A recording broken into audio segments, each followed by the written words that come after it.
Andes.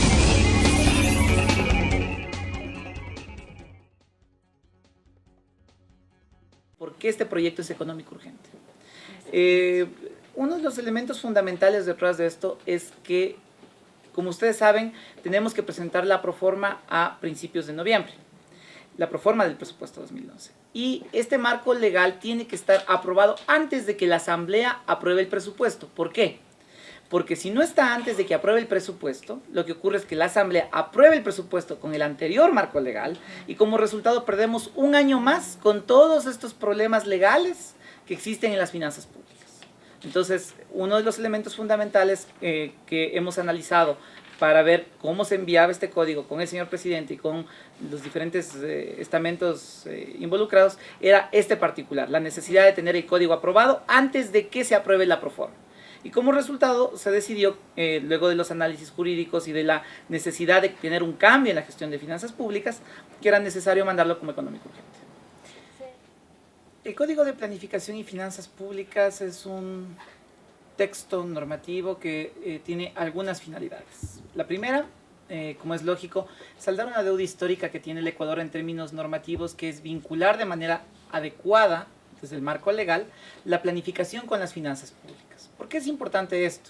Porque tenemos que garantizar que los recursos públicos vayan destinados a lo que planificamos, a lo que queremos conseguir. Se ha establecido en la ley dos instrumentos. El uno es el programa de inversiones plurianual, es decir, que se va a tener toda una programación de carácter plurianual a nivel de proyecto, de tal manera de que sepamos, por ejemplo, que Coca-Cola Sinclair demora 5 años y medio en su ejecución y que como resultado de esos 5 años y medio necesitamos garantizar que tenga el flujo de recursos 5 años y medio, por dar un ejemplo.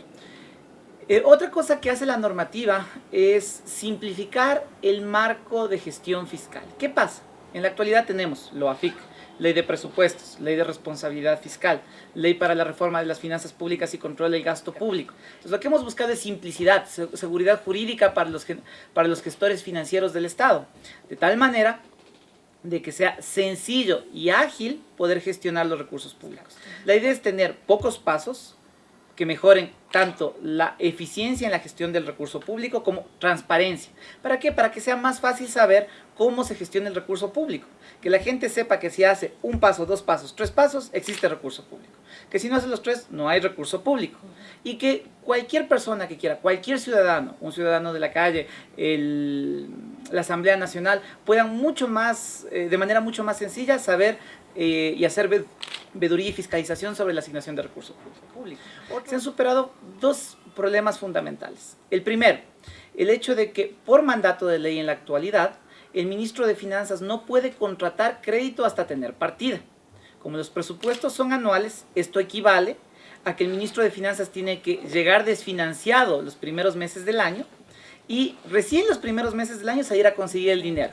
Como resultado, la caja fiscal normalmente tiene un periodo de poca liquidez los 2 o 3 primeros meses del año y se traba la inversión pública. La idea del código es cambiar esta normativa absurda dentro del marco normativo y lograr que el flujo de recursos dentro del Tesoro Nacional sea lo suficientemente importante como para que no se pare la inversión. El código tiene algunos elementos importantes de planificación, respetando la autonomía de los gobiernos autónomos descentralizados y respetando la autonomía de los diferentes niveles de gobierno en general. Lo que se busca es mejorar la coordinación a nivel de la planificación. Y además, el código permite establecer claramente las funciones del Consejo Nacional de Planificación, que es el ente que aprueba el Plan Nacional de Desarrollo. Por supuesto que sí. Este código va a ayudar muchísimo en términos de lograr que la inversión pública no se pare por falta de recursos, que no se pare por mala programación, que la ejecución de la inversión pública mejore, sea menos procíclica. ¿Qué quiere decir esto? Que en los meses en los que el sector privado gasta poco, que son enero, febrero y marzo, el Estado no sea procíclico, es decir, también gaste poco. Y al contrario, en los meses en los que el sector privado gasta mucho, que el Estado también gaste mucho, cuando debería ser al revés.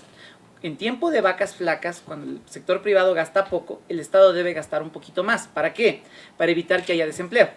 Y en tiempos de vacas gordas, cuando el sector privado gasta mucho, el Estado tiene que gastar menos. ¿Para qué? Para evitar que haya inflación.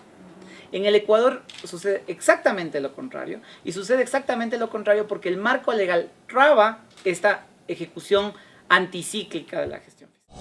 Andes.